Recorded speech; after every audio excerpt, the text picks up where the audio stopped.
Hello गाइजहरु, आज चाहिँ हामी मापदुतकसी गाउँपालिका वडा नम्बर 4 काङडियल भूमेथान सोलुखुम्बुमा हामी चाहिँ अहिले भलिबल खेल्न गइरहेको छौं।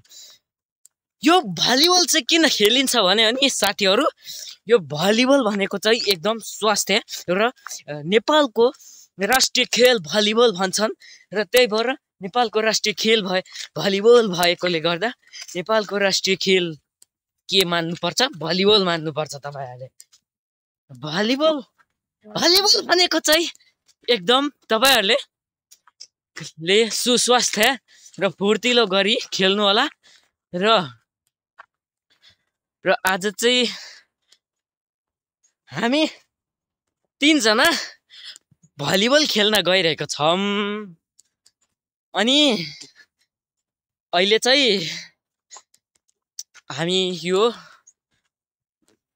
हाम्रो यो खोला मेलेब्या खोला भन्छ त्यो डाँडामा आइसकेको छौं र तपाईहरुले एउटा गलत प्रस्तुति सुन्न चाहनुहुन्छ भने म अहिले ठ्याससँग सुनाउँछु।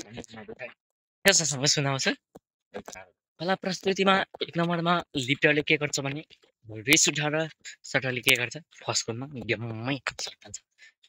2 नम्बरमा ब्लकरको के काम भने भलिबल नेट छेउमा आउँदाखेरि बाहिरी र भित्रको ब्लक गर्छ। अहिले चाहिँ हामी भलिबल मैदानमा आयौं र हाम्रो भलिबल मैदान हेर्न सक्नुहुनेछ।